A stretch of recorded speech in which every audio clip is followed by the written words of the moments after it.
গাছের নিচে বসে নদীর পাড় দেখার অনুভূতিটা কেমন বলেন তো। আর যদি হয় একটা পার্ক তাহলে তো আর কথাই নেই। যাই হোক, আসসালামু আলাইকুম, কেমন আছেন সবাই? আশা করি সবাই অনেক ভালো আছেন। আমিও আল্লাহর রহমতে ভালো আছি। আজকে আমি চলে এসেছি ময়মনসিংহ জয়নাল আবেদীন পার্কে। অনেক দিন ধরে ইচ্ছা ছিল এখানে আসব, কিন্তু সময় সুযোগ হয়ে ওঠেনি, আসা হয়নি। আজকে যেহেতু আমি ড্রাইভিং লাইসেন্সের জন্য এখানে একটা কাজে এসেছি, ভাবলাম যেহেতু পাশের পার্কটা, আমি যেহেতু ইন্টারভিউটা দিব হচ্ছে 4টায়, 4:30 আমার হচ্ছে ইন্টারভিউ হবে, সেজন্য ভাবলাম এখন বাজে 3:30, একটু এই সময়টা এখানে একটু ঘুরে ফিরে যাই, একটু সময়টা কাটিয়ে যাই। তারপর এটার ভিতরে আবার রেস্টুরেন্ট আছে, ভাবলাম একটু খাওয়া দাওয়া করে যাব। যেহেতু আমি এসেছি, আমার বড় ননদ এসেছে, আমার হাজব্যান্ড এসেছে, ভাবলাম একটু ঘুরে যাই তাদের সাথে এখানে।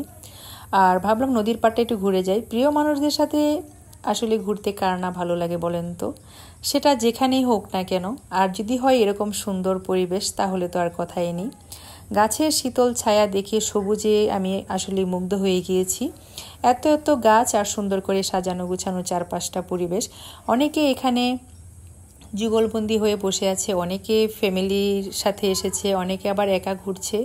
আর যেহেতু এখন দুপুর টাইম, অনেকে এখনও আসেনি, বিকেল হলে হয়তো বা অনেক ভিড় হবে। কিন্তু আজকে যেহেতু সোমবার, এখনও তেমন ভিড় নেই। আমরা একটু ঘুরতেছিলাম, একবারে যে মানুষ নেই তা কিন্তু না, অনেক মানুষ আছে ছড়িয়ে ছিটিয়ে, কিন্তু অনেক গ্যাঞ্জাম গ্যাদারিং নেই আর কি। যাই হোক, আমার কাছে পরিবেশটা খুবই ভালো লেগেছে।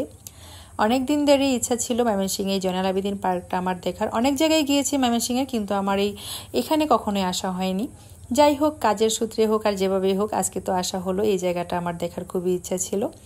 আর আজকে এসেছি, আমার হাজব্যান্ড এসেছে, আমার বড় ননদ এসেছে, তাদের সাথে একটু ঘুরতেছি এখানে।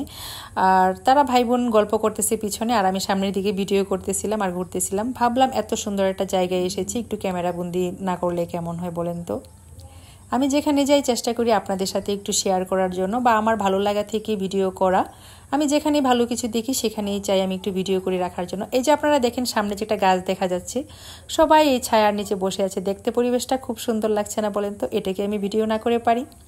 সব মিলে আমার কাছে এই পরিবেশটা খুবই ভালো লেগেছে। এইখানে এই গাছের নিচে বসে নদীর পাড় দেখার ফিলিংসটাই আসলে অন্যরকম, যে যাই বলেন না কেন। নদীর পাড়ের একটা অন্যরকম ঠান্ডা হাওয়া এসে বইছে এই গাছের নিচে। যদিও বাহিরে আজকে অনেক রোদ, কিন্তু গাছের ছায়াগুলো দেখেন, মনে হচ্ছে কেমন ছাতার মতো দাঁড়িয়ে আছে, আপনাকে ছায়া দিবে, এরকম একটা ভাব নিয়ে। আমার কাছে খুবই ভালো লেগেছে। গাছ দেখলে আমার সবসময় ভালো লাগে, বিশেষ করে সবুজের কিছু দেখলে আমার খুব পছন্দের। বিশেষ করে গাছের ছায়া দেখলে আমার খুব ভালো লাগে। যেহেতু আমি গ্রামে বড় হয়েছি, সেই জন্য গ্রামের কিছু গাছপালা দেখলে আমার গ্রামের কথা খুবই মনে পড়ে। ভীষণ মিস করি আমার প্রিয় গ্রামকে।